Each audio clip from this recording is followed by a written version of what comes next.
बात है साल 2007 की। सोचिए, वो जमाना जब भारत में इंटरनेट अभी बस पैर ही जमा रहा था और ट्रेन टिकट के लिए घंटों लंबी लाइनों में लगना बहुत आम बात थी। ठीक उसी वक्त दो दोस्तों ने एक सपना देखा, एक ऐसा सपना जो भारतीय ट्रैवल की पूरी तस्वीर ही बदलने वाला था। तो ये कहानी उसी सपने की है जो आज एक बहुत बड़ी कंपनी बन चुका है। लेकिन सवाल कई हैं। क्या ये वही कंपनी है जो आज आईआरसीटीसी जैसे दिग्गज को सीधी टक्कर दे रही है? क्या ये वही कंपनी है जिसने अपने 93 रुपए के आईपीओ को 272 रुपए तक पहुंचाने का दम दिखाया? और सबसे बड़ा सवाल, क्या ये भारत की अगली मल्टी बैगर कहानी बन सकती है? चलिए, आज की इस पड़ताल में इन्हीं सवालों के जवाब ढूंढते हैं। तो शुरुआत करते हैं पहले हिस्से से, एक अनोखी शुरुआत। ये सब शुरू हुआ था 2007 में दो दोस्तों के एक बड़े ख्वाब से, आलोक बाजपेयी और रजनीश कुमार। उनका मिशन ना एकदम साफ और सिंपल था।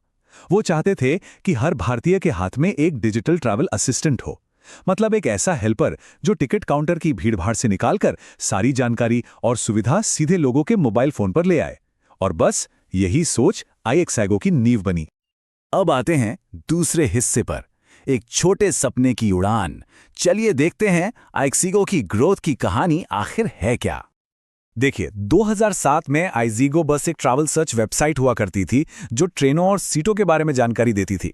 लेकिन असली गेम चेंजर आया 2014 में, जब उन्होंने आईज़ीगो ट्रेन्स ऐप लॉन्च किया। और ये ऐप तो जैसे हर भारतीय के फोन में छा गया।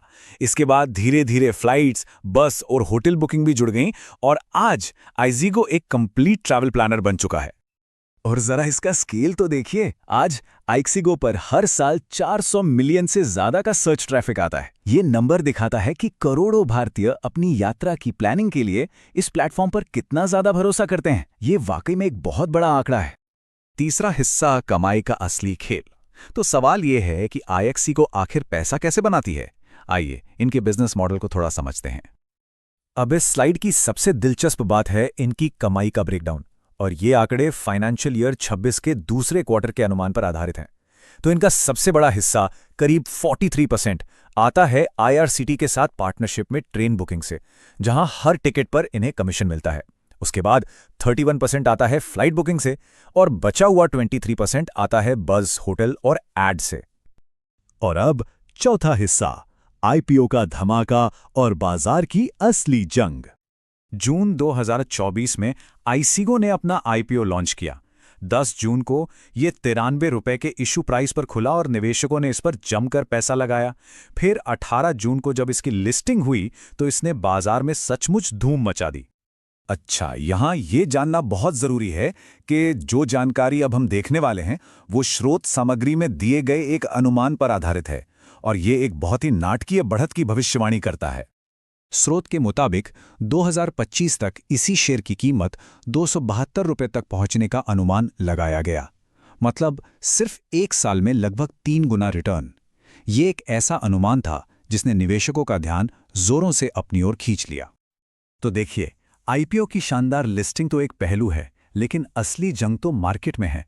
और इस मैदान में आईएक्सआईगो अकेला नहीं है। इसके सामने मेक माई ट्रिप, ईज माई ट्रिप और यात्रा जैसे पुराने खिलाड़ी हैं, और साथ ही सरकारी ताकत वाला महाबली आईआरसीटीसी भी। मुकाबला, कहना पड़ेगा, काफी सख्त है। तो इतने कंपटीशन के बीच आईएक्सआईगो की असली ताकत क्या है? वो है टेक्नोलॉजी और देसी यूजर की गहरी समझ का एक अनोखा मेल। जहां दूसरे प्लेटफॉर्म्स मेट्रो शहरों पर फोकस करते हैं, वहीं आईएक्सआईगो ने टियर 2, टियर 3 शहरों के आम आदमी की जरूरतों को समझा। जैसे बिना इंटरनेट के पीएनआर स्टेटस चेक करने की सुविधा देना या अलग अलग भाषाओं में ऐप को चलाना। इसी चीज ने उन्हें लोगों की पहली पसंद बनाया है। यही तो इनकी सुपर पावर है। और अब आते हैं पांचवें और सबसे बड़े सवाल पर, क्या ये बनेगा मल्टी बैगर?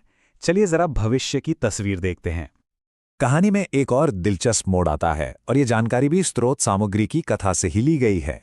ये एक बड़े ग्लोबल खिलाड़ी के मैदान में उतरने की संभावना के बारे में है।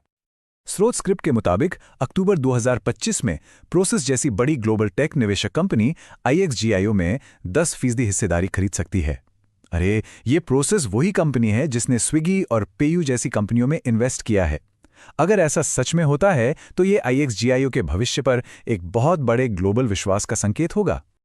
अगर हम भविष्य की ग्रोथ को देखें तो 3 बातें बिल्कुल साफ हैं। भारत का डिजिटल ट्रैवल मार्केट हर साल 20 से 25% की जबरदस्त रफ्तार से बढ़ रहा है। आईएक्साइको का यूजर बेस लगातार मजबूत हो रहा है और अब तो दुनिया भर के निवेशकों की भी इस पर नजर है। ये सारे फैक्टर्स एक मजबूत भविष्य की ओर इशारा कर रहे हैं। आइक्सिगो की कहानी हमें एक बहुत बड़ी बात सिखाती है कि अगर विजन बड़ा हो तो प्लेटफॉर्म कभी छोटा नहीं रहता। 2 दोस्तों के एक छोटे से स्टार्टअप से लेकर एक लिस्टेड कंपनी बनने तक का ये सफर इसी बात का सबसे बड़ा सबूत है। तो क्या आईएक्साइगो भारत का अगला मल्टीबैगर बनेगा? इसका जवाब तो खैर वक्त ही देगा, लेकिन एक बात तो तय है, ये कहानी सिर्फ एक टिकट बुकिंग ऐप की नहीं, बल्कि एक भारतीय सपने के सच होने की है। और क्या पता, ये तो अभी सिर्फ शुरुआत हो।